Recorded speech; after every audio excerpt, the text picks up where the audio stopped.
Bonjour à tous, ravi de vous retrouver ce matin dans Smart Up. Le masque, cet objet que l'on s'est arraché et que l'on voit aujourd'hui davantage traîner dans la rue ou au fin fond des océans. Le masque pourrait tout simplement sauver l'économie américaine. C'est pas moi qui le dis, mais la banque Goldman Sachs, au terme d'une étude rigoureuse et travaillée. Le rapport masque et PIB établit un lien tangible entre le port du masque et la croissance du PIB. En clair, porter le masque pourrait éviter de nouvelles mesures de confinement et pourrait permettre de sauver 5 points de croissance du PIB. Le problème, c'est que le masque n'a pas la cote aux États-Unis. L'étude montre d'ailleurs une grande hétérogénéité entre États et le porter est presque devenu un geste politique. On l'a vu ces derniers mois, Donald Trump ou ses partisans ne l'arborent que rarement. Merci beaucoup à Iris Vinquer qui a éclairé mon propos avec son croquis ce matin. Focus sur le groupe Fnac Darty ce matin avec le patron du groupe Enrique Martinez qui est avec nous en plateau. Nous verrons que l'omnicanal lui a permis de limiter les effets de la crise. On parlera aussi du potentiel de croissance, du marché de la PropTech, ces startups qui réinventent l'industrie immobilière, et puis du néobanque Quanto qui vient disrupter le marché. Mais tout de suite, les 4 chiffres du jour, c'est avec vous. Olivia, bonjour. Bonjour Capucine, bonjour à tous. Et on commence avec ce chiffre, 2825, c'est le nombre record de milliardaires dans le monde en 2019. C'est ce qu'indique un rapport du cabinet d'études de marché Willfix, publié mardi. Une hausse de 8,5% par rapport à 2018. L'Europe et l'Amérique du Nord sont les régions les plus concernées. Alors comment expliquer cette prospérité des ultra-riches ? Eh bien, selon le rapport, c'est grâce à l'action des banques centrales et à ses effets sur les marchés financiers qui a permis une progression de la valeur des actifs des milliardaires. Cependant, selon la Banque mondiale, cette tendance s'inversera probablement cette année en raison de la crise sanitaire.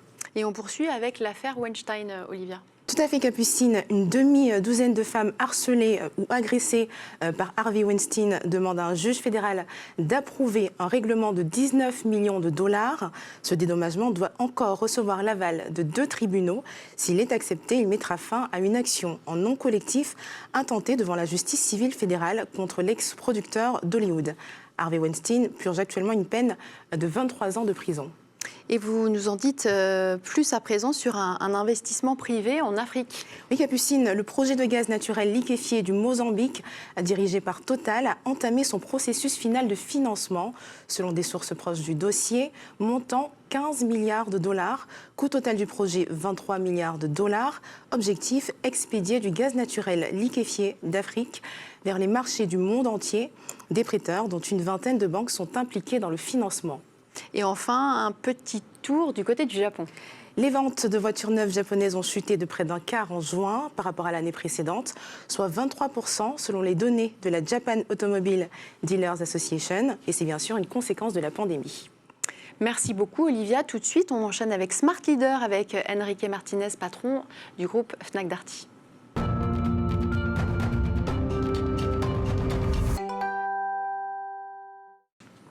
Enrique Martinez, bonjour et bienvenue. Bonjour. Merci beaucoup d'avoir accepté cette interview. Vous avez eu les grèves, les gilets jaunes récemment, cette crise sanitaire à présent, un chiffre d'affaires qui s'élève, on va le voir, à plus de 7 milliards en 2019.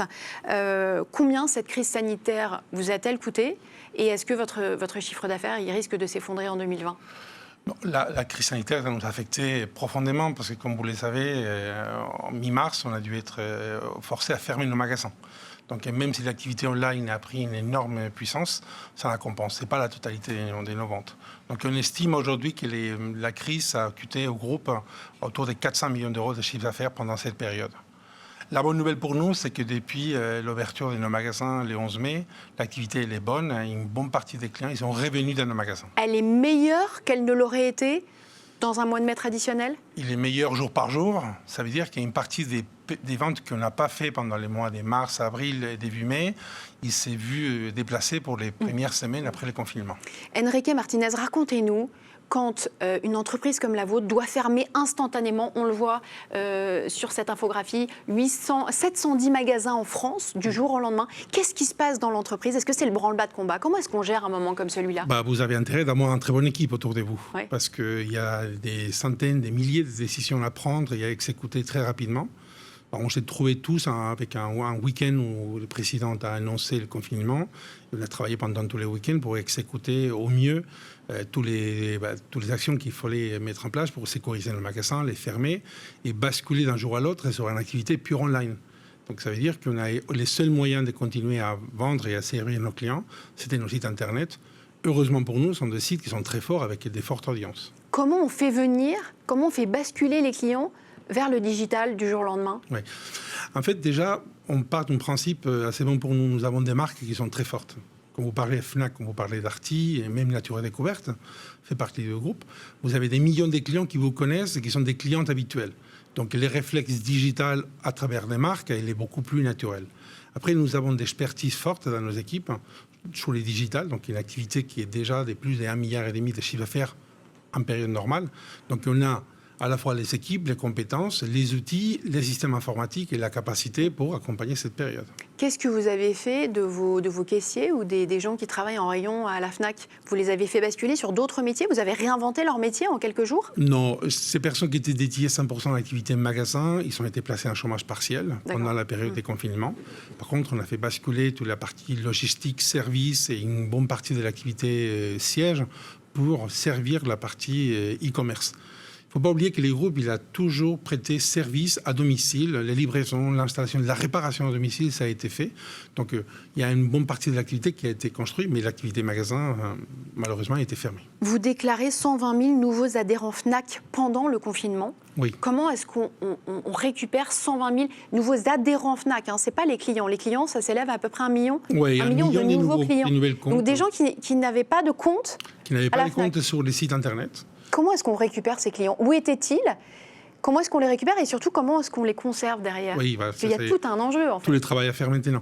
Je pense que nous avons une activité magasin qui date de plus de 60 ans. Donc, nous avons 80% de notre activité normale, c'est dans les magasins. Donc, il y a une bonne partie de nos adhérents, on a 8 millions aujourd'hui, qui vient exclusivement dans nos magasins.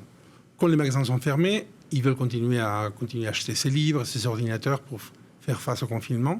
Les réflexes de créer un compte à Fnac.com et acheter sur Darty, il est venu très rapidement. Donc je pense qu'une bonne partie de ces millions de nouveaux clients, il vient des clients qui étaient déjà de nos clients qui ont créé un compte. Et après, on a conquis des nouveaux clients sur le monde Internet, probablement des clients qui n'étaient pas encore des clients de notre groupe. Et après, comme vous l'avez dit, on a créé plus de 120 000 nouvelles comptes des adhésions à Fnac+. Et ça, c'est un abonnement illimité pour la livraison à domicile. Et ça, c'est très lié au fait qu'on ne peut pas livrer à travers les magasins parce que les magasins sont fermés. Donc, les clients, ils ont bénéficié d'un abonnement pour se faire livrer en express illimité chez eux. Vous avez donc réussi la prouesse de l'omnicanal, c'est ça? L'omnicanal, quand les magasins sont fermés, c'est un peu handicapé. Mais on a réussi les paris du digital. Ouais, le pari digital, et aujourd'hui, vous êtes sur l'omnicanal. Voilà, aujourd'hui, on est 100% multicanal. Est-ce que finalement, on voit l'intérêt des choses qu'on ne les a plus? Quand on a les magasins et on livre plus de la moitié de nos chiffres d'affaires Internet, et on parle des millions de colis à travers les magasins, les clients, ils savent qu'il est produits disponibles à l'heure, il y a un service pour les accueillir. Et en plus, c'est très convenient parce que vous avez toujours des magasins Fnac ou Darty proches de vous. Je reste sur l'omnicanal, parce que si ça a aussi bien marché sur le digital pendant le confinement, pourquoi est-ce que vous ne fermez pas quelques magasins qui doivent vous coûter très cher? Parce que nous, on adore nos magasins et notre modèle. Vous les adorez, mais est-ce que les clients les adorent? Pas si, parce que la preuve, c'est que dès le 11 mai, on a fait revenir d'une manière très importante nos clients. Il ne faut pas oublier que le digital, il ne remplace pas tout. Qu'est-ce qu'ils viennent chercher dans l'expertise, les contacts humains, la disponibilité des produits, l'expérience, toucher un produit. Vous savez, pour acheter un produit qui fait partie de votre vie, de votre expérience, une télévision sur Internet, c'est assez limité l'expérience de voir à quoi rassemble un écran ou une machine à laver, rencontrer un vendeur. Donc ce modèle est encore plus pertinent. Et la combinaison de l'e-online et les magasins, c'est ce qui fait la force de notre modèle omnicanal. J'en viens à ce qu'on peut trouver dans vos magasins. Aujourd'hui, Enrique Martinez, vous surfez un petit peu sur le changement de stratégie qui a été mis en place par votre prédécesseur, Alexandre Bompard. Vous proposez depuis février dernier un partenariat assez inédit avec Citroën. Oui. Et donc, vous commercialisez leur petite voiture électrique qui s'appelle Ami dans plusieurs de vos magasins. Vous allez très très loin sur le disruptif quand même là, parce que l'agitateur culturel du temps de Denis Oliven, vous vendez des voitures. Ouais. Est-ce que vous êtes à la bonne place? Je pense que la Fnac, il n'a jamais cessé d'innover dans son portfolio de produits. Darty un peu moins parce qu'il offre des produits beaucoup plus stables. Mais si aujourd'hui on propose les véhicules électriques dans nos magasins, je pense que la Fnac et Darty sont des marques de son temps. Il faut qu'il y ait son offre, il évolue avec son temps. Vous pourrez pas quand on vient acheter un livre, on n'a pas forcément envie d'acheter une voiture. Mais c'est aussi la différence entre un livre et un ordinateur, ou une télévision et un CD. C'est aussi important qu'il y ait une trottinette et une machine à laver. Donc les groupes aujourd'hui, il y a quelques axes des spécialisations et des produits innovants. On a un savoir-faire, on a une expertise, mais ça, on ne se ferme pas sur des catalogues produits. On peut se permettre d'élargir notre offre. Et la mobilité urbaine, on y croit. C'est une des catégories d'avenir les plus importantes. On voit tous les enjeux des mobilités dans notre ville. Et Fnac et Darty, ils peuvent, de facto, on l'est, parce que dès 2019, on a été les premiers vendeurs des trottinettes en France. Et on compte les vélos aussi. Mais pourquoi cette offensive sur les mobilités urbaines? Qu'est-ce que vous avez avec les mobilités urbaines? Parce qu'on est très bien placé en centre-ville, parce qu'on a des bases clients qui sont très propices à ce type de produits, parce qu'on peut proposer à la fois du service, de l'expertise, de la disponibilité, et parce que c'est une catégorie qu'on y croit beaucoup à l'avenir. Vous y croyez, mais alors comment est-ce que ça se répercute sur vos ventes? Cette voiture électrique, donc sans permis. Oui, tout à fait. Une voiture électrique à 20 € par mois, avec une formule de financement qui va permettre à des jeunes sans permis pouvoir circuler dans les villes avec un véhicule qui est totalement clean, avec l'énergie. Et on voit aujourd'hui comme ces sujets des responsabilités et sur l'impact sur la nature, l'écologie, il devient important. Mais pour autant, les personnes, il faut qu'ils continuent à vivre et à se déplacer. Bien sûr. Et donc, ça se répercute comment sur vos ventes pour l'instant? On fait des chiffres d'affaires, on prend des commissions, on choisit un direct. Non, mais est-ce que vous en avez beaucoup vendu? Ah oui, on a beaucoup vendu. On est très contents. On avait prévu de lancer avant le confinement. Finalement, on a dû attendre il y a 3 semaines pour lancer physiquement au magasin et les ventes sont très prometteuses. Un point, puisqu'on parle de diversification, Darty Cuisine, comment est-ce que ça se passe? Parce que vous avez réouvert encore un point de vente, c'est ça? Oui, on a réouvert la semaine dernière à la place de la Madeleine, on est très contents. C'est une activité qu'on y croit beaucoup parce que Darty a une expertise depuis presque 10 ans d'une activité cuisine sur mesure de qualité avec toute l'offre d'électroménager qui est Darty les premiers experts et vendeurs en France. Donc ça fait tout sens d'aller au-delà de vendre que les produits, mais donner les cadres où les produits vont vivre dans la maison. Et on sait comment aujourd'hui la cuisine, ça devient un des éléments clés des pièces à vivre dans la maison. Et je pense que beaucoup de monde l'a découvert encore pendant les confinements. Et aujourd'hui, on voit que les ventes sont très dynamiques parce qu'on veut se faire plaisir avec une nouvelle cuisine, avec de nouveaux appareils. Autre diversification, Enrique Martinez, le rachat, vous l'avez dit tout à l'heure, de Nature et Découverte. Oui. Est-ce que c'était le bon moment finalement, puisque cette enseigne donc, a été fermée, qu'il y a peu de trafic sur le digital? C'était une erreur? Non, pas du tout. Non, les Covid, je pense que personne ne pouvait l'anticiper. Les moments qu'on a fait, on n'achète pas une activité comme Nature et Découverte, qui a 30 ans d'ancienneté et des millions de clients, en regardant juste 2 mois dans le calendrier. Ils sont passés des moments difficiles comme tous parce que les magasins étaient fermés. Les digitales a progressé fortement, mais les poids dans les digitales, il est un peu plus faible.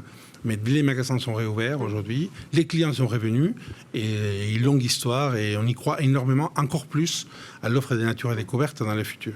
Cuisine, mobilité urbaine, quels sont les autres relais de croissance pour Fnac Darty aujourd'hui? La tech, sur quoi est-ce que vous misez? Vous parlez beaucoup des produits, mais il y a un relais de croissance qui est encore plus important pour nous, c'est les services.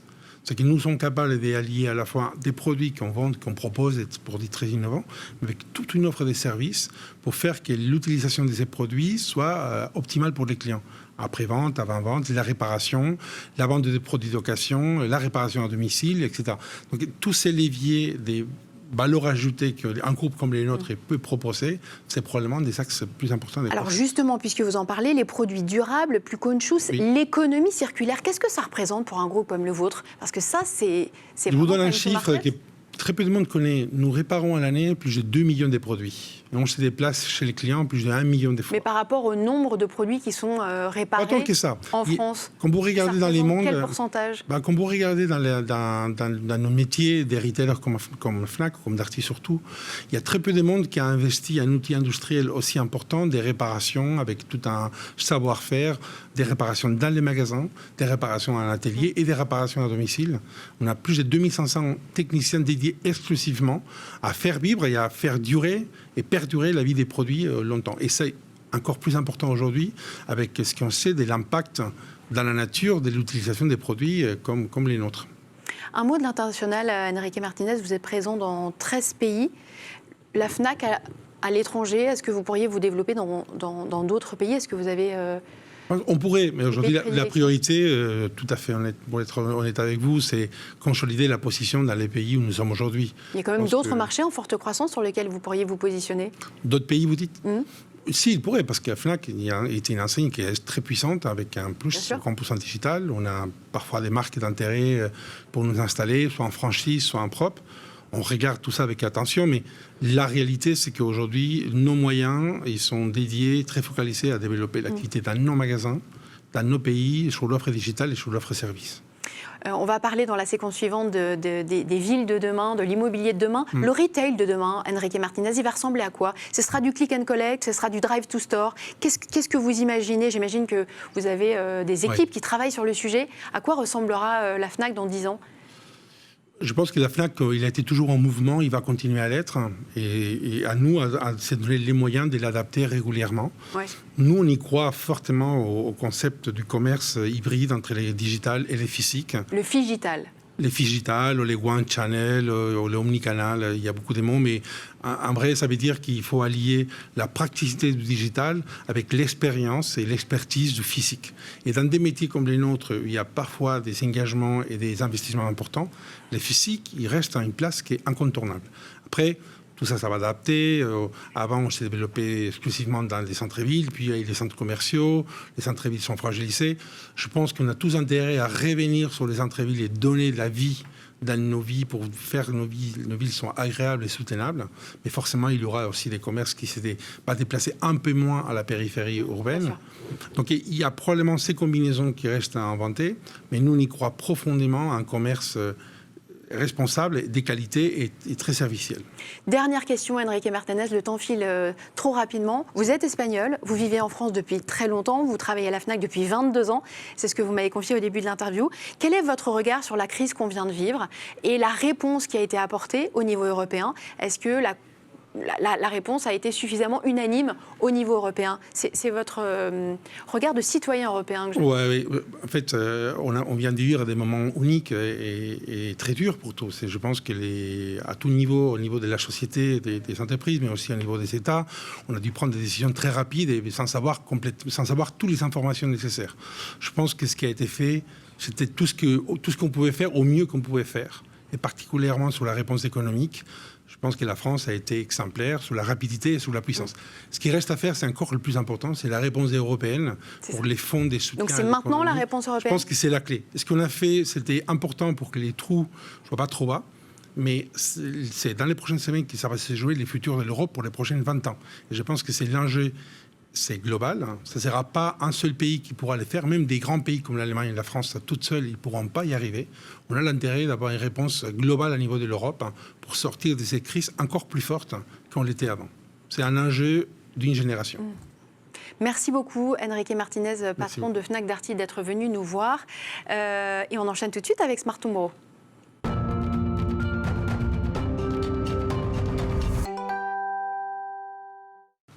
Et on enchaîne avec Smart Tomorrow et Smart View avec vous, Marie-Éloi, présidente de Bouge ta boîte. Bienvenue. Bonjour. Et Alexandre Pro, fondateur et président de Quanto. Bonjour et bienvenue.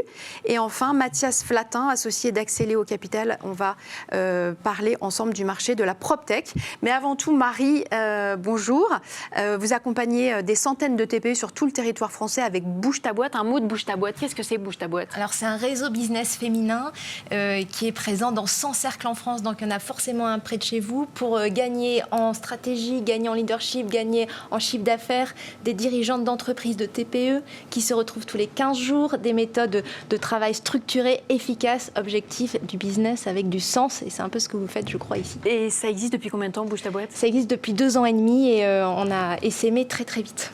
Alors Marie, la force du collectif, vous l'avez toujours constaté, mais en temps de crise, il devient carrément incontournable. C'est ce dont vous voulez nous parler aujourd'hui. Oui, parce qu'aujourd'hui, il y a un quart seulement des entrepreneurs qui fait partie d'un réseau. Et la seule chose que j'ai envie de leur dire en ce moment, c'est mais ne restez pas isolés, entourez-vous plus que jamais. C'est la force du collectif qui va nous permettre, je l'espère, au plus grand nombre d'entre nous, d'en sortir de cette crise. Alors, vous allez dire que je prêche pour ma paroisse, mais en fait, j'en suis tellement convaincue. Il y a eu une accélération de l'importance et de l'utilité des réseaux depuis la crise. Nous, on reçoit des messages tous les jours de dirigeantes d'entreprises qui nous disent mais ça a été notre bouffée d'oxygène, ça nous a sauvé la boîte, ça nous a permis d'innover, de faire différemment. Pourquoi ça peut sauver une boîte ? Parce que c'est la force de l'intelligence collective, il y a énormément d'effets. L'effet numéro 1, c'est sur le moral, c'est immédiat. Vous intégrez un réseau, tout de suite, vous avez 20 dirigeants comme vous qui vivent la même chose, le même bateau. Normalement, vous ressortez de la réunion, vous êtes boosté. Deuxième effet, c'est l'intelligence collective. Vous avez d'un coup un réseau de neurones qui est là pour échanger sur votre problématique. On dit 1 + 1 = 3. Vous imaginez 20 personnes qui planchent sur votre problème. Troisième effet, c'est par exemple la recommandation. Essentielle, la recommandation. 70% du chiffre d'affaires d'une TPE, ça vient du bouche à oreille. Le bouche à oreille, c'est du réseau. Il suffit que vous rencontrez quelqu'un qui vous dit « je cherche une avocate ». Mais j'en connais une, elle est géniale, je la vois tous les 15 jours dans mon réseau, elle sait faire ça, ça et ça, et ses honoraires s'étendent. Vous êtes sûr que le contrat, il est quasiment signé. Vous avez aussi dans un réseau un vivier d'experts. Vous-même, vous êtes expert dans votre domaine, vous pouvez attendre que les autres membres du réseau sont également experts dans leur domaine. Donc, appuyez-vous dessus, puisez dedans pour gagner en compétences.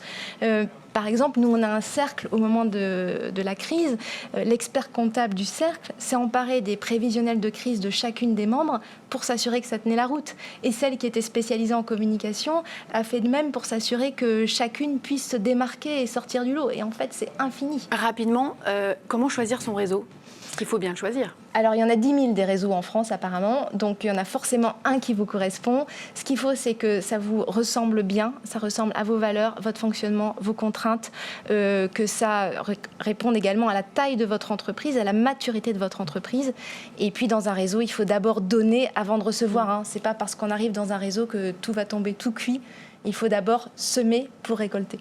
Merci beaucoup Marie. Alexandre Pro, avant de débuter l'interview, la force du collectif, vous êtes entrepreneur. Qu'est-ce que ça vous évoque ? Qu'est-ce que ça révèle ? Ça m'évoque deux choses. J'ai monté 2 entreprises, les 2 fois avec le même associé, et tout ça on l'aurait pas fait sans Steve, donc mon associé notamment sur Conto aujourd'hui. Et puis avec un peu plus de recul, on est maintenant 230 dans l'équipe chez Conto, et donc évidemment c'est par définition le collectif qui fait qu'on a réussi à conquérir 75 000 PME qui sont les clients donc aujourd'hui de Conto, et on l'aurait pas fait tous les deux tout seuls. Donc première étape, c'est une équipe pour démarrer une entreprise, et puis ensuite évidemment une équipe qui grandit au fil de l'eau, et on continue encore pas mal à recruter parce qu'on va recruter pour une centaine de personnes en 2020. Donc clairement le collectif c'est très important et très visible chez Conto. Qu'est-ce que vous apportez de plus qu'une banque traditionnelle chez Conto ?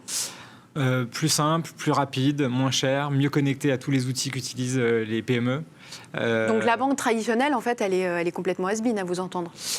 Elle est, en tout cas, elle est pas mal has-been sur toute la partie outils, applications mobiles, web, sur toute la partie support client. Nous, on répond 7 jours sur 7 en 5 langues en 15 minutes. C'est évidemment assez différent d'une banque traditionnelle.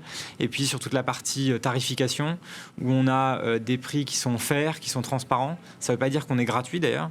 Et nos clients sont contents, je vais dire comme ça, de payer pour un bon service, mais surtout de comprendre ce qu'ils payent et ce qu'ils ont en face.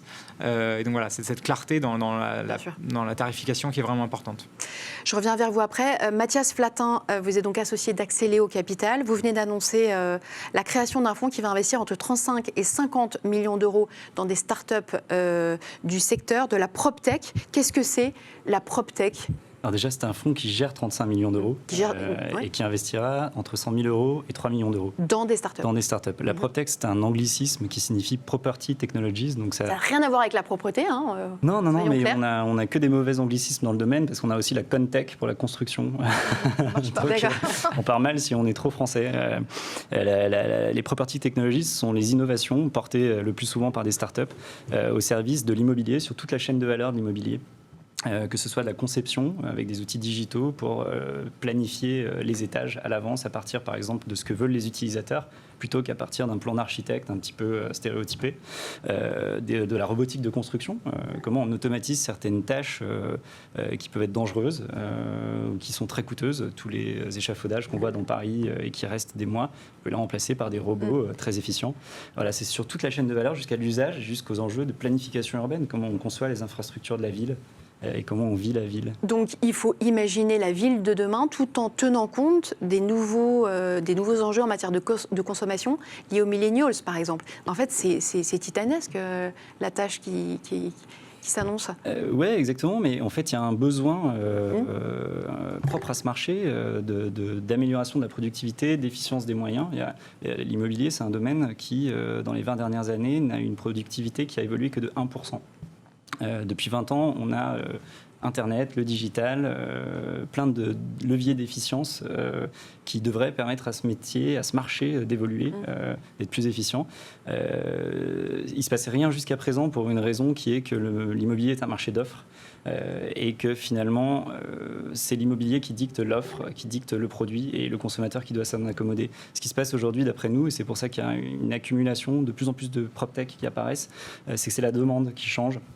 Des pressions démographiques très fortes, de plus en plus de citadins, et d'après l'ONU, 40% des nouveaux citadins habitent dans des bidonvilles dans le monde. Donc une pression à faire des villes beaucoup plus vite, de manière industrielle, et en même temps avec des digital natives, des millennials, qui veulent une expérience client, comme on le voit dans la banque, très personnalisée.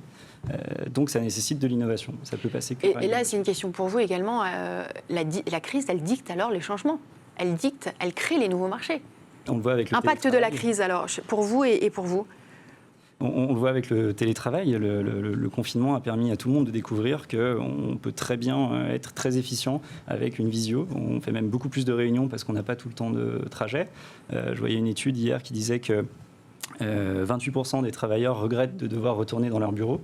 Finalement, quel impact ça aurait sur la ville si tous les gens, comme moi, qui passent leur matin et leur soir à être dans les transports pour retourner s'enfermer entre quatre murs derrière un ordinateur, n'étaient pas dans les transports? Finalement, qu'est-ce que ça impacterait sur moins d'embouteillages, donc moins de pollution, une ville plus agréable à vivre?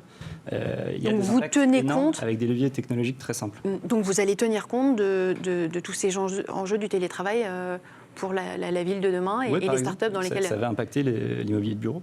Un mot de l'impact du Covid sur vos clients et leurs demandes. Nous, déjà, la principale demande de nos clients, entre guillemets, ça a été la continuité de service. Donc, du jour au lendemain, on a dû s'organiser pour avoir les 230 personnes de l'équipe qui travaillaient de chez elles et qui ont permis à nos clients d'avoir une continuité parfaite de service. Donc, ça, c'était le plus important. Évidemment, il a fallu aussi les rassurer et répondre à pas mal de leurs questions. Et donc, notre support client a été très sollicité, comme je le disais tout à l'heure, 7 jours sur 7. Et puis, sur la partie financement, trésorerie, crédit, qui est quelque chose qu'on n'offre pas encore aujourd'hui, parce qu'on n'a pas encore l'agrément qui permet de faire ces services. On les a redirigés vers d'autres offres, notamment des offres publiques type BPI France, mais aussi d'autres acteurs privés en ligne, pour leur permettre de passer cet épisode vraiment compliqué, évidemment, de la crise. Et la bonne nouvelle, c'est qu'on voit aujourd'hui que la crise est, en tout cas dans les chiffres qu'on a, plutôt derrière nous, avec les volumes de paiement qui ont retrouvé les volumes d'avant la crise, une acquisition client qui est restée très forte pendant la crise, mais qui est encore plus forte maintenant avec la fin du confinement. Et donc, d'un point de vue purement chiffré, entre guillemets, la crise semble, en tout cas la partie aiguë de la crise, semble derrière nous aujourd'hui. Marie ? Oui, vous faites des prêts, j'imagine aussi, non ? Non, justement. Pas de prêt, c'est ça la différence avec exactement. Une banque classique. Aujourd'hui, on a un agrément, c'est un peu technique, mais on a un agrément d'établissement de paiement. Donc, on peut faire toute la partie paiement, virement, prélèvement, avec un compte IBAN, etc. Encaissement de chèque, mais pas de crédit aujourd'hui. On a initié le processus pour devenir établissement de crédit, donc toute cette partie crédit qu'on va lancer l'année prochaine. Donc, vous ne vous adressez qu'aux entrepreneurs ? Est-ce que, selon vous, c'est devenu trop compliqué d'avoir deux segments de marché, d'adresser deux segments de marché comme le font les banques traditionnelles, les particuliers et les entrepreneurs ? C'est une bonne question. Alors, je pense que c'est pas forcément trop compliqué, mais force est de constater que tous les gens qui essaient de faire les deux font mal la partie PME. Oui. Et c'est exactement pour ça qu'on a lancé Conto il y a 3 ans. En fait, on a lancé Conto il y a 3 ans, 3 ans et demi, avec mon associé, puisqu'on avait créé une première boîte ensemble il y a 7 ans. Et on a constaté malheureusement que les petites entreprises étaient très maltraitées par les banques traditionnelles. En gros, elles sont trop petites pour être rentables et trop différentes ou trop différentes des particuliers pour avoir vraiment un produit qui leur convient. Et donc, c'est exactement ce besoin, ce manque qu'on a vécu nous-mêmes en tant qu'entrepreneurs, qu'on a voulu résoudre avec Conto. Et apparemment, cette frustration était partagée. Puisque maintenant, alors, ce qui est paradoxal, c'est que vous voulez quand même récupérer le marché des particuliers. Non. Non, pas forcément. Non, pas forcément. Alors, en janvier dernier, vous avez levé 106 millions d'euros avec des géants comme Tencent et le hongkongais TST Global. C'est ça qui ont investi dans votre capital. Est-ce que c'est pas trop lourd à porter des actionnaires de cette région du monde aujourd'hui ? Non, franchement, pas du tout. On est très content d'avoir les meilleurs investisseurs du monde qui ont choisi d'investir dans une pépite française, sans être prétentieux, mais je pense que c'est quand même le signal que ça démontre, et on est ravis de pouvoir avoir des investisseurs du monde entier, là, indépendamment de ma casquette Conto, mais on est ravis d'avoir des investisseurs du monde entier qui investissent en France. Je pense qu'il y a quelques années, on se plaignait qu'il n'y avait que des investisseurs français en France, et malheureusement, si on veut lever 100 millions d'euros ou plus, souvent il faut faire appel à des investisseurs étrangers aussi. Donc si on veut avoir les ambitions de faire des leaders européens, ce qui est notre ambition, il faut faire appel à des investisseurs internationaux. Et donc tout ça est plutôt, à mon avis, très positif pour l'écosystème French Tech, quoi. Ça vous ouvre les portes du marché chinois ? Chinois, non, parce que pour l'instant, on veut vraiment faire un acteur au moins européen. Et puis peut-être que d'ici quelques années, je reviendrai pour vous parler de nos plans en Chine, mais c'est pas du tout d'activité. J'espère. Alors la PropTech, est-ce que c'est un phénomène mondial ? C'est parti des États-Unis avec des startups comme Zillow, par exemple, c'est ça ? Oui. Comment est-ce que ça se passe à l'étranger ? Est-ce que vous vous appuyez sur ce qui émerge, notamment aux États-Unis ? Oui, exactement. On estime que la PropTech européenne a 3 à 5 ans de retard sur la PropTech américaine.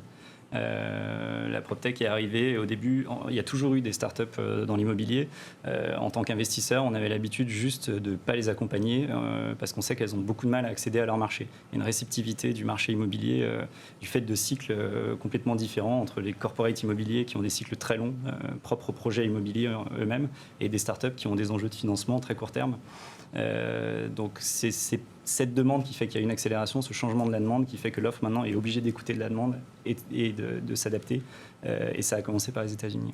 Alors les enjeux sont colossaux avec des villes qui s'étendent en Asie du Sud-Est, à Mexico. Est-ce que vous allez vous positionner sur ces marchés-là également ? En fait, il y a quelque chose de très particulier dans l'immobilier, c'est qu'on est sur des marchés hyper locaux. Chaque marché immobilier national, voire régional, a ses spécificités, ses entreprises, son terrain particulier. Donc l'international, c'est parfois une vraie question. Ça peut être difficile d'y aller et parfois on n'a même pas vraiment intérêt à y aller. Si je prends l'exemple de la maintenance d'ascenseurs qui est en train d'être digitalisée par 2 belles sociétés françaises, le simple marché d'Île-de-France représente plus d'1 milliard de chiffre d'affaires récurrent.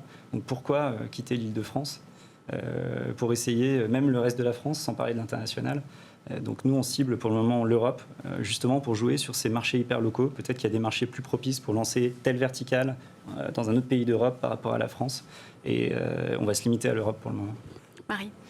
On sait qu'il y a très peu de femmes qui sont financées dans la tech. On a 2,6% des fonds seulement qui sont attribués à des entreprises portées par des femmes. Et j'imagine dans la PropTech, ça doit être encore plus compliqué. Est-ce que c'est un enjeu qui vous parle ? Est-ce que vous regardez à ce qui est pas une parité, mais qu'il y ait davantage de femmes dans la PropTech ? C'est quelque chose, c'est un vrai sujet pour nous, surtout que chez Axeléo, on a une équipe qui est parfaitement paritaire, donc c'est quelque chose qui est important pour nous. Je vous encourage à regarder une association qui a été cofondée par une start-upeuse de la PropTech qui s'appelle Déborah Fritz, qui s'appelle 17%. Et justement, c'est le ratio de femmes dans le domaine immobilier. Il y a très peu, en général, d'entrepreneurs femmes. On se doit de les soutenir. Après, notre but, c'est de prendre les meilleurs, les plus aptes à. Bien sûr. Donc voilà, on ne peut pas faire de discrimination positive ou négative. Mais pas rester au plancher de 2%. On espère que le ratio va passer de 17 à... Parlez-nous des startups dans lesquelles vous pourriez investir. Elles vont être dans quelles données ? La data, les objets connectés ? Alors, je parlais tout à l'heure de la robotique de la construction, dans laquelle il y a plein de choses à faire. Il y a des enjeux ensuite de maintenance du parc immobilier. Donc, il y a ce qu'on appelle la maintenance prédictive, justement. Donc, arrêter de débarquer pour constater quelle est la panne, puis commander la pièce, par exemple, sur l'ascenseur, et revenir ensuite. On a des outils, des objets connectés qui nous permettent d'anticiper les pannes qu'on peut avoir. On a des sujets sur la ville, notamment tous ces embouteillages qu'on ne maîtrise pas, aucune visibilité. Finalement, on a des startups qui s'attaquent à monitorer, suivre, superviser tous les flux de la ville, les vélos qui sont connectés, les trottinettes qui sont connectées, les VTC qui sont connectés, et essayer d'avoir une vision globale pour la collectivité, pour savoir où est-ce qu'on a des points noirs, à quelle heure, comment on peut les optimiser en rajoutant un stand de vélo, un stand de trottinette, ou en développant la ville d'un côté plutôt que de l'autre. Alexandre Pro, vous avez différents types de concurrents, les banques traditionnelles, on en a parlé, mais aussi tout un tas de nouveaux acteurs. Comment est-ce que vous faites pour vous démarquer en permanence ? Comment garder cette agilité, cette différence ? Je pense qu'on a eu la chance, ou en tout cas le doigté, j'allais dire, d'être les premiers à sortir sur ce marché qu'on avait identifié, donc un vrai besoin des PME. On a lancé donc il y a quasiment 3 ans, parce qu'on a lancé le 3 juillet 2017. Et donc on a été les premiers à se lancer, et depuis je pense qu'on a gardé cette position de leader, même si il y a évidemment d'autres offres qui se sont lancées en France mais aussi en Europe. Et le cocktail dont je parlais tout à l'heure, donc des super produits, une super application web et mobile, un très bon service client hyper réactif, hyper sympathique aussi parce que c'est important, et une tarification très claire et transparente. En fait, ces 3 éléments qui paraissent simples dit comme ça, mais c'est compliqué de les maintenir dans le temps, et surtout avec une base de clients qui augmente très fortement. Ça reste la clé du succès, si je puis dire, en tout cas jusqu'à maintenant.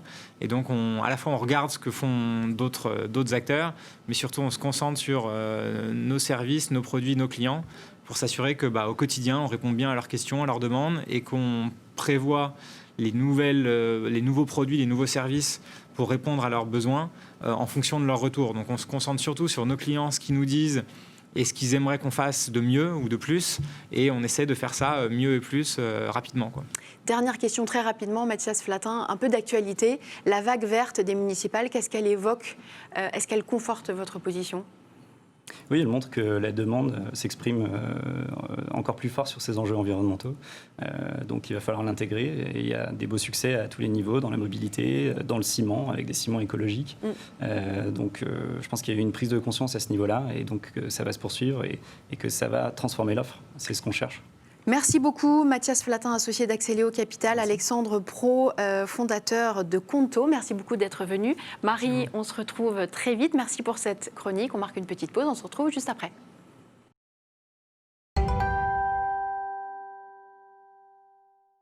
Smart-up, la matinale, et on poursuit avec encore des histoires d'entrepreneurs avec Raoul Bravo. Bonjour, vous êtes le président d'Outside et espagnol, et c'est la matinée des Espagnols. Et on enchaîne tout de suite avec vous, Thomas Benzazon. Je rappelle que vous êtes le fondateur du brand studio Feuille Blanche, que vous animez le podcast 40 nuances de Next. Et cette semaine, vous nous parlez de qui ? Voilà, Capucine. En fait, pour vous proposer la meilleure expérience de chronique jusqu'ici, j'ai décidé de ne rien préparer, de m'immerger de la data qui sortait de ce plateau pour justement vous proposer quelque chose de nouveau. Et finalement, c'est un peu le métier dans le digital de Content Square, c'est d'analyser de la data. Alors, Content Square, donc, voilà, c'est la plus grosse levée de fonds de tout le confinement. C'est Cocorico, effectivement, une nouvelle licorne française, 190 millions de dollars levés en plein confinement, en pleine période très morose.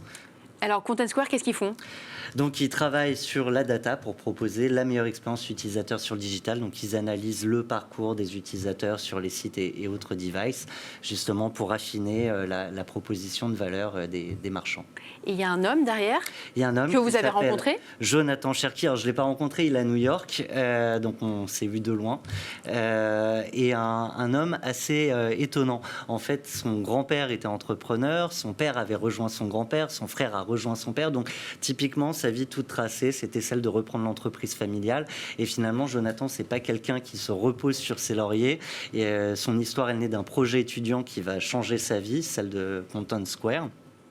Et on découvre avec lui, d'ailleurs c'est ses mots, une culture de la gagne, là où les sportifs vont parler de compétition, lui n'est jamais satisfait.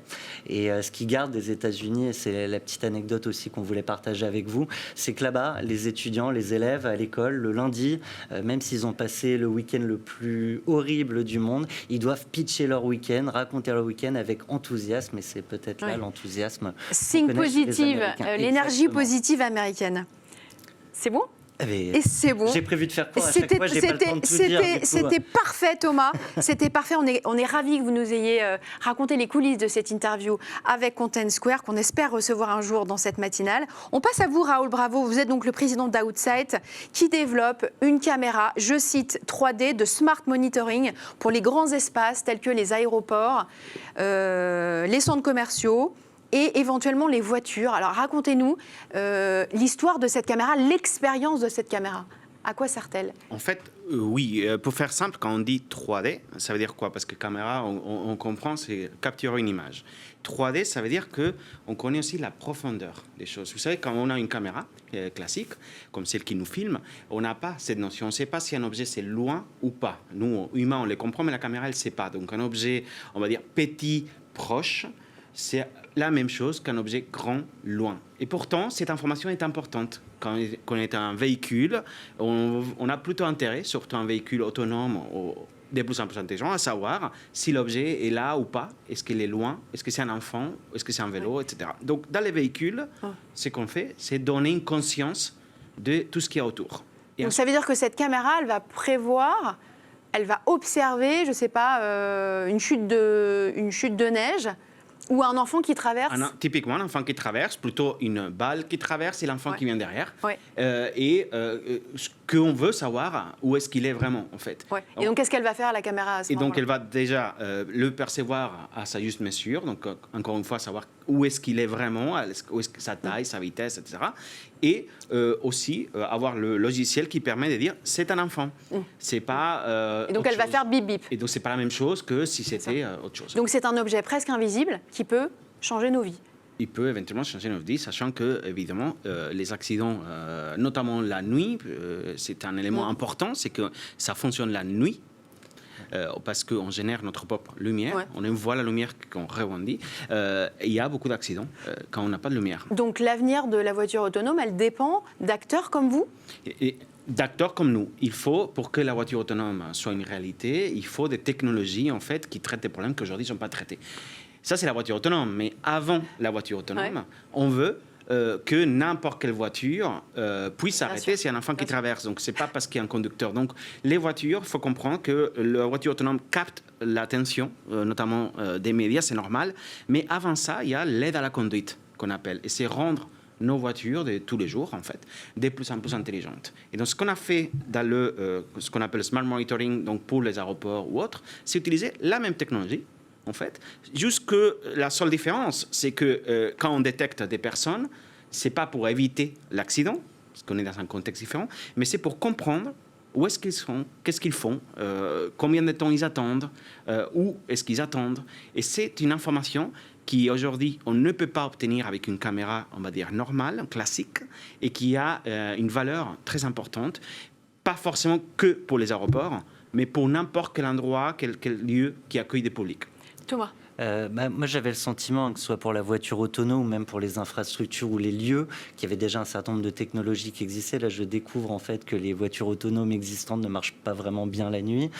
Mais quand on parle de lieux, j'avais le sentiment, même dans les supermarchés, qu'on analysait les flux pour en tirer des enseignements. C'est quoi le plus du coup d'une technologie comme celle-là en termes d'utilisation pour vos clients ? Donc, effectivement, il y a des solutions qui existent depuis longtemps en plus pour comprendre de façon très locale, dans un domaine petit, on va dire, qu'est-ce qui se passe. Est-ce que, par exemple, vous êtes en train d'apprendre un produit dans une étagère?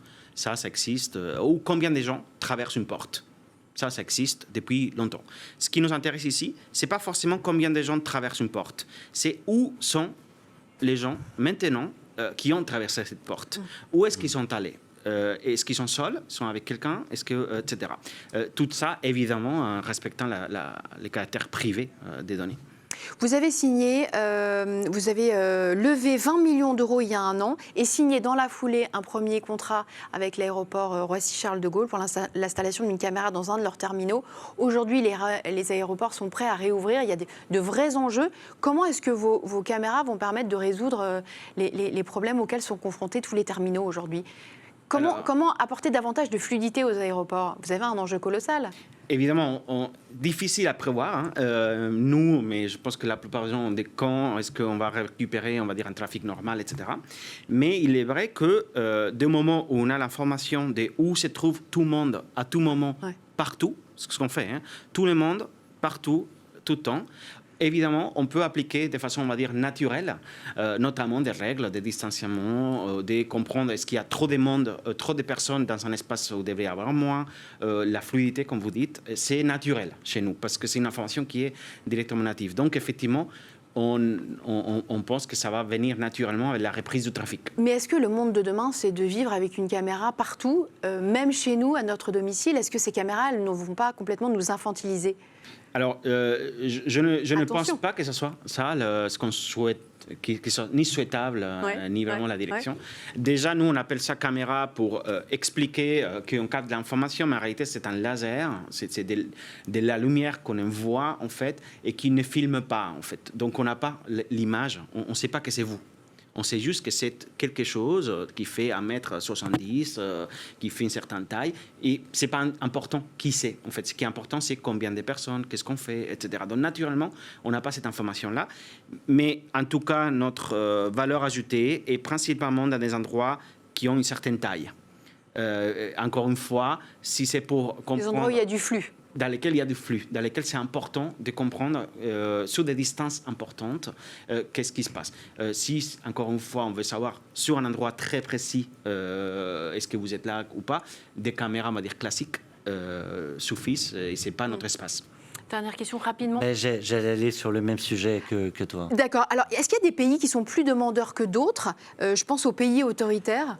Est-ce qu'eux sont plus friands de votre solution que les pays démocratiques? Je ne pense pas parce que, en général, ce type de pays, ils n'ont pas tellement la problématique de privacité.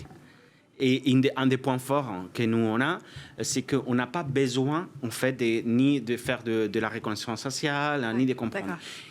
Dans les endroits dans lesquels il n'y a pas cette problématique, on a un peu moins d'avantages, on va dire, que dans les pays respectueux de la vie privée. Dernière question, il nous reste 10 secondes. Potentiel de croissance dans les 5 prochaines années?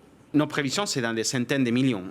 C'est des marchés énormes. C'est très, très important parce que, en général, la vidéosurveillance, c'est des marchés des dizaines et des dizaines de milliards. Évidemment, on ne vise pas des dizaines de milliards, mais certainement des centaines de millions. Merci beaucoup à vous d'être venu nous voir. Merci Thomas Benzazon. On se retrouve la semaine prochaine. Smart Up, c'est terminé. Merci de nous avoir suivis. Je laisse la main à Stéphane Soumier et on se retrouve évidemment demain matin. Je vous souhaite une très belle journée.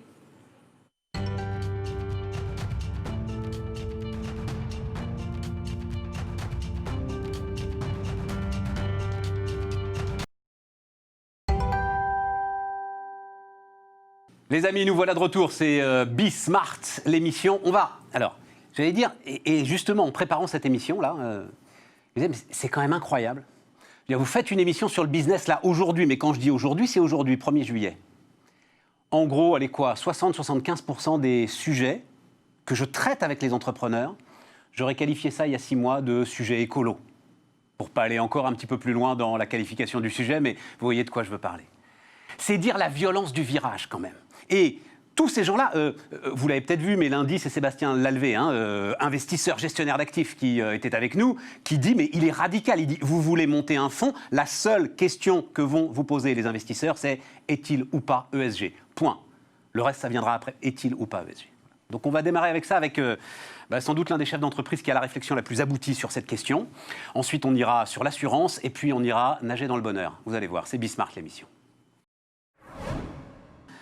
Alors, je ne vais pas parler des actionnaires, je vais parler de l'entreprise Yves Rocher dans tout ce qu'elle représente. Est-ce qu'il est raisonnable qu'elle accepte de sacrifier du rendement ou des risques supplémentaires via des investissements visant à promouvoir des objectifs sociaux ou politiques? C'est plus compliqué que ça. Non. Je pense que allez-y. C'est pas un virage à 180 degrés. C'est les deux. Il faut les deux. Je vais vous dire un truc, pour moi, une entreprise à mission, c'est une entreprise qui conjugue performance économique et prise en compte du bien commun. Et d'ailleurs, il y a un ordre dans ma phrase. C'est d'abord performance économique et ensuite prise en compte du bien commun. Une entreprise ne peut se pérenniser que si elle est rentable. Alors bon, aujourd'hui, on vit dans un monde, financiarisation à extrême, etc. Une entreprise n'a jamais fait faillite parce qu'elle perdait de l'argent. Du cash, il y en a partout, ça déborde. Est-ce que ça durera? On verra. Il y a des entreprises qui sont structurellement déficitaires depuis Day One, Uber, WeWork. Est-ce qu'elles seront encore là dans 10 ans? Nous verrons. En tout cas, moi, ma conviction, c'est qu'une entreprise à mission, c'est une entreprise qui va conjuguer performance économique et prise en compte du bien commun. Et en fait, c'est où on place le curseur. Elle est là la vraie question. Elle est là la question. Moi, l'entreprise... Forcément, c'est de la rentabilité en moins, Brice Rocher. On va détailler le truc, mais quand vous voulez labelliser, par exemple, l'intégralité de vos usines, hein, c'est ça que vous voulez, bâtiment responsable, ça se labellise comment d'ailleurs, une usine? Oui, c'est une certification ISO non, mais ou autre. Ça veut dire qu'elle est à énergie positive, enfin c'est des choses comme ça. Carbone neutre, oui, voilà, exactement. Ouais. Forcément, c'est du rendement en moins. Oui et non. Non, parce que je pense que ça va avoir une répercussion sur le goodwill de la marque. Donc, quelque part, ça va donner encore plus de valeur à la marque. Il me tombe une catastrophe sur le dos. Je croyais que j'étais assuré. Dans le mot assuré, il y a assuré quand même. Oui, mais il y a je croyais aussi dans la phrase. Et c'est ça, à mon avis, qui est le plus complexe aujourd'hui. La complexité, elle est dans la notion de pédagogie, d'accompagnement, d'appropriation, de comprendre ce que c'est que l'assurance, à quoi ça sert. La problématique, et c'est une des raisons pour lesquelles il me semble qu'il faut que l'environnement de l'assurance, les assureurs, les courtiers en assurance, les agents généraux, enfin la globalité de la profession, revoie sa communication, revoie son accompagnement. Mais que d'un autre côté, les assurés, les bénéficiaires, les adhérents s'intéressent aussi. Nous ne sommes pas un produit de consommation courante. Nous sommes des contrats d'assurance. Dans contrat, il y a contrat, la contractualisation avec des droits, des devoirs et surtout avec un impact financier fort. J'ai été trop parfaite. Voilà. Je suis de la même génération que vous. Moi, on m'a appris à travailler bien, vraiment à m'appliquer et à sortir quelque chose ou à offrir quelque chose quand c'est parfait. Et voilà, ça m'a pris tout ce temps. Aujourd'hui, ils sont parfaits. Ils existent depuis 2014, les maillots. Ils ont conquis de très belles places. Aujourd'hui, on est prêt. On a construit, en quelques années, la première étage d'une fusée. Voilà. Mais c'est une belle fusée. Il en reste 2, le moteur. Oui. Il reste des trucs à faire. Oui, mais je suis confrontée à un marché qui est tenu par 2 mastodontes, on va dire même 3. Arena, Speedo, Decathlon. Parce que moi, je fais du maillot de bain, vous voyez, vous le constatez, plutôt sportif. En face de moi, j'ai des monstres. Donc, oui, mais comme vous le dites vous-même, il y a une place pour ça. Moi, je touche votre... Mais je le veux. Voilà. C'est extraordinaire. Voilà, c'est le but. Je voulais ça. Ouais, c'est ça. Et en fait, moi, ça, c'est des années de travail. C'est des années de boulot. Il fallait des années de boulot et aucune concession. J'aurais pu aller acheter des tissus, Dieu sait où, les faire fabriquer encore moins à l'autre bout de la terre. Non. Et donc, racontez-moi pourquoi il y a cette fermeture éclair, dont vous dites vous-même d'ailleurs, hein, je suis une mateuse, qu'elle est sexy. Elle est sexy, ouais, parce qu'en fait, je regarde toujours les sportifs. Plus les sportifs que les sportives.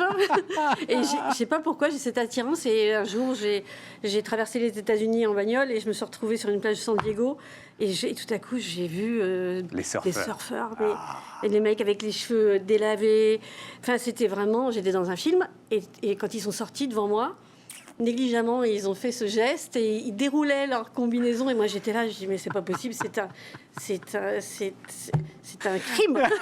Ah non, au contraire, c'était sublime. Dit, je veux faire la même chose. Et j'ai dit, si un jour j'ai un maillot pour moi, parce que moi, je suis nageuse depuis 50 ans, et puis les maillots ne me plaisaient pas, et je me dis, si un jour... Et j'étais pas du tout dans l'optique de faire cardo, c'était il y a 20 ans, plus de 20 ans. Et je dis, mais moi, je voudrais un maillot comme ça.